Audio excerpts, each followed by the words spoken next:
Well, a recent report just released shows that as internet use increased, the number of young people obtaining driver's licenses and probably driving declines.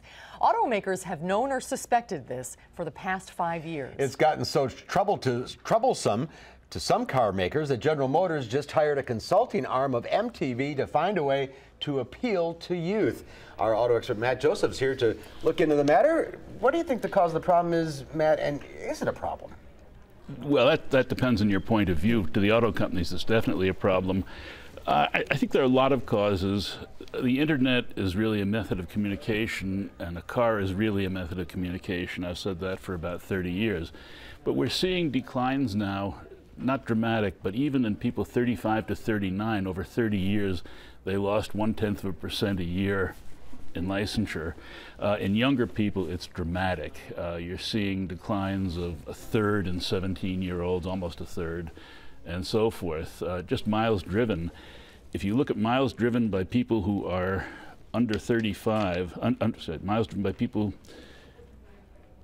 who are 16 to 39, it declined by 23% from 2001 to 2009. That's dramatic. I mean, what's happening? Back in the day, you couldn't wait to get your driver's license. Right, exactly. Yeah, it was a rite of passage, a rite of freedom, and probably part of a rebellion that gave you the freedom to rebel.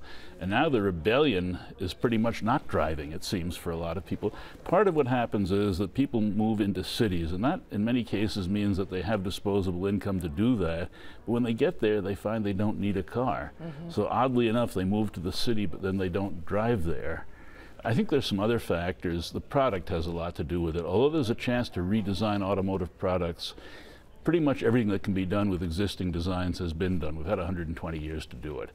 You can do some redesigning when you repackage into electrics and hybrids, but that's speculative and maybe minor.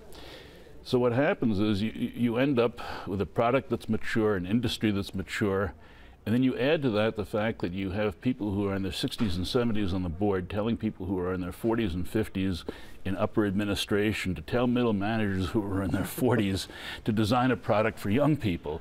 And somehow this doesn't work out very well.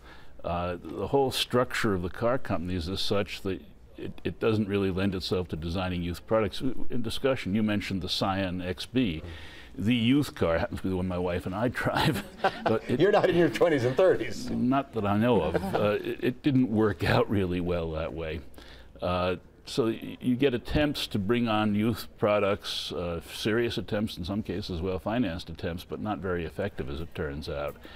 The dreams, aspirations, hopes, and even considerations of young people are turning away from the automobile and toward the internet. And in the concept that the internet is a method of communication like the car, but in a different format, it means that the internet, as it gets better, as you get holography and developments we can barely think of now, but as it becomes more effective in face-to-face communication, it will replace the physical communication. Also, many young people have an environmental objection to automobiles, and they're absolutely right. What we do now is unsustainable, and a lot of it can be replaced electronically. And I think younger people see this more than people with ingrained habits that have been doing it for their lives. Back to the drawing board for some automakers. Thanks, Matt, for being with us. Or into another business. Yeah, thanks for being with us today. Good to see you.